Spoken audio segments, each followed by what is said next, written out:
Glory to the Ukrainian heroes. Today is February 16, 2023. Welcome at the Military Media Center. 358 days of Ukrainian defense. Starting from October last year, we had a chance to witness the increase of missile attacks against Ukraine. But the Russian military-industrial complex is not able to produce and sustain the enough level of such missiles.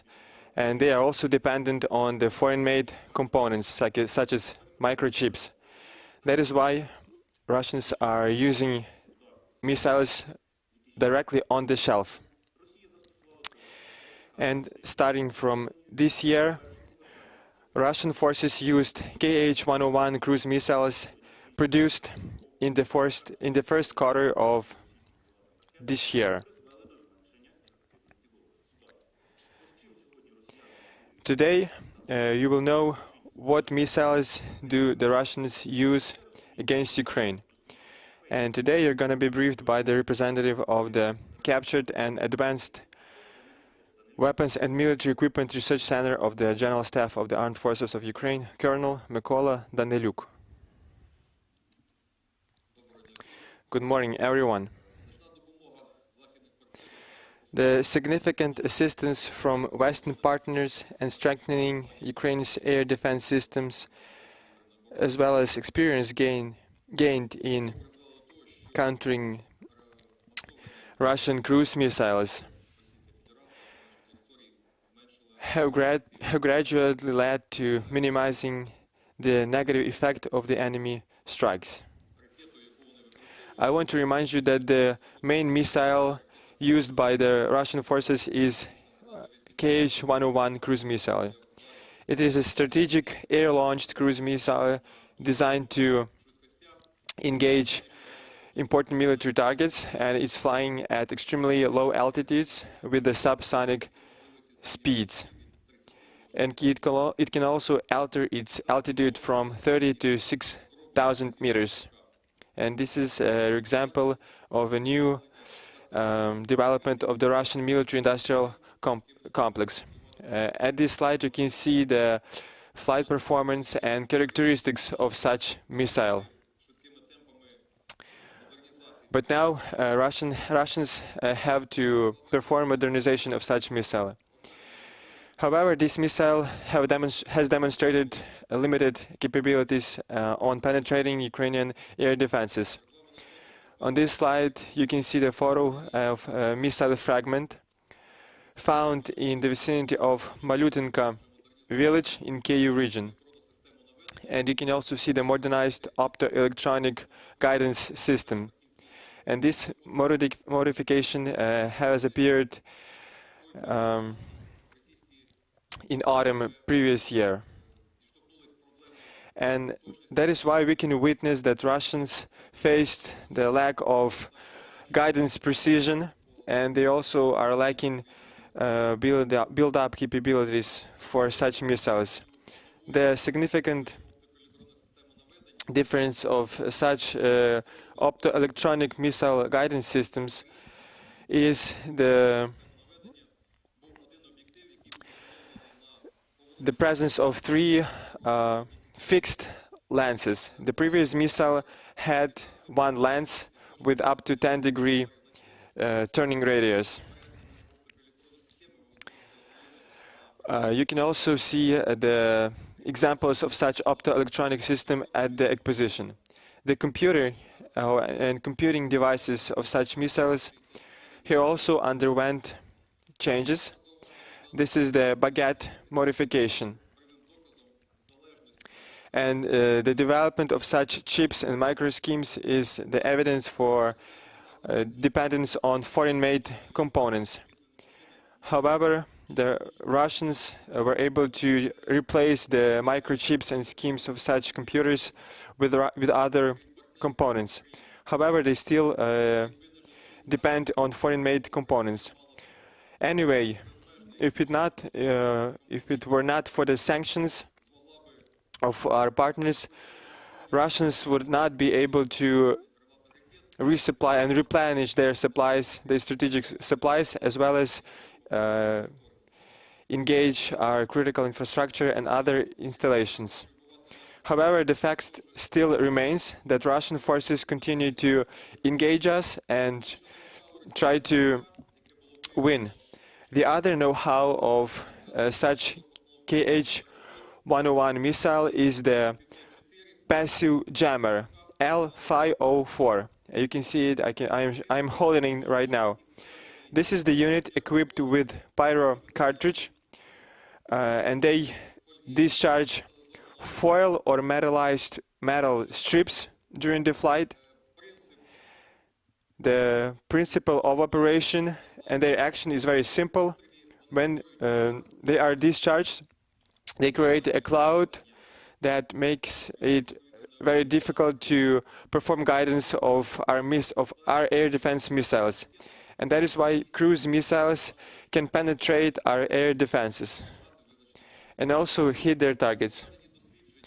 However, the research and the characteristics and performance of our air defenses have witnessed that the latest modification of such Kh-101 missile did not meet the expectations of the Russian aggressor.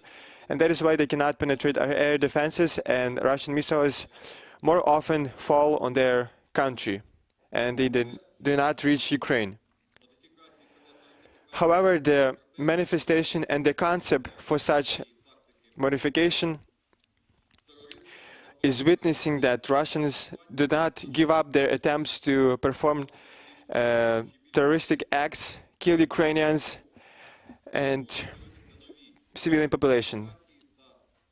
That is why we can also see new modifications aimed at increasing the effectiveness, precision and accuracy and added effect of such missiles.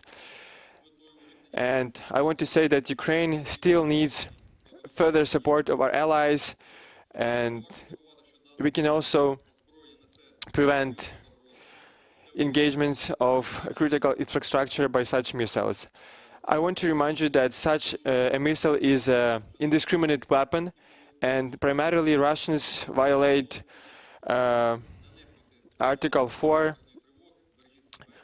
51, Part 4 of the Geneva Protocol 1. That is why do not neglect security measures and don't let them wear havoc now. Thank you for your attention. Thank you for this briefing, and if you have any questions, you can raise your hand and we will answer the questions. Good morning. You mentioned the L501 unit. Is it a new Russian development? And I have also some questions.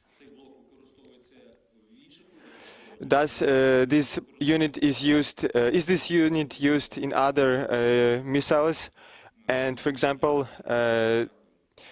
does it have any foreign-made components? Thank you for your question. I can say that this is the typical aviation unit, and it can also be equipped with flares that can be used with helicopters and aircraft.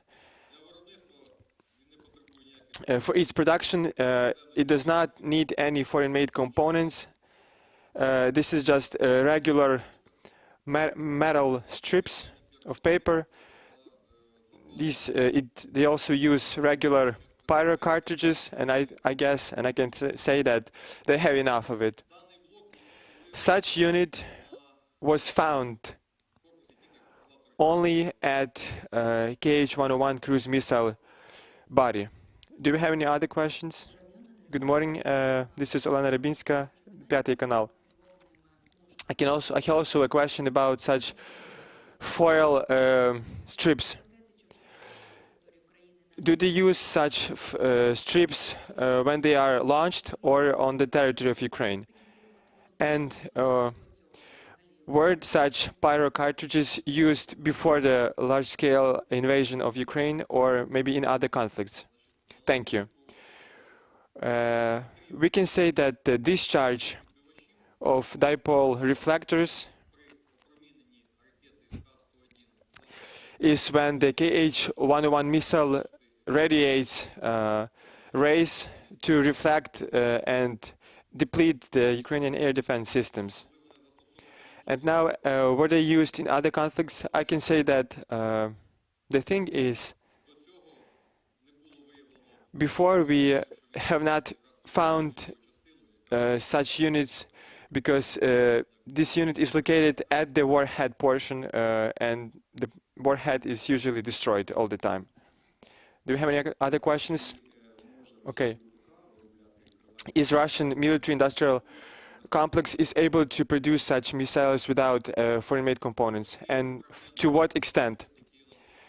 Based on the fragments of missiles we can use for the research, we can say that without foreign-made components, Russian forces are not able to produce them, because they basically do not have any components to replace them with.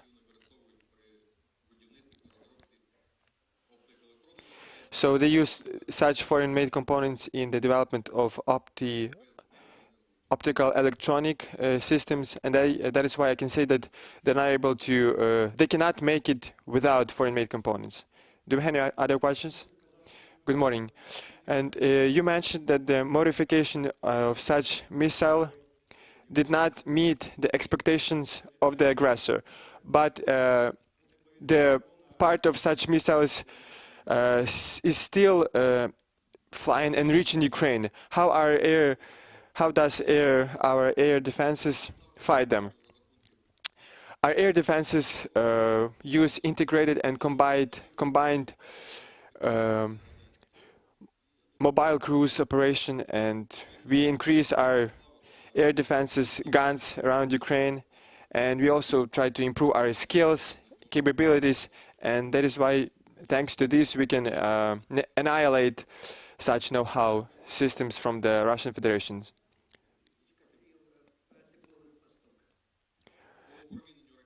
How does the flares discharge work? When the flares are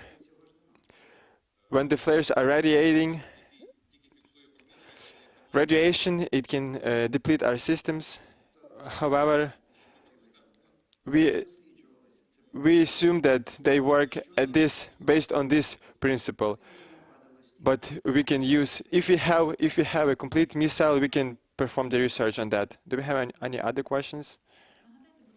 Can you remind the cost of the X-101 missile? And based on your knowledge, what is the number of such missiles of the Russian Federation? The cost of such a missile is at about $12 million, and it's in open access. As for their stocks and reserves, we can say that they are being depleted because they are using the missiles produced of the first quarter of this year, because at the beginning of February the missiles were used and their fragments were developed at the first quarter of this year.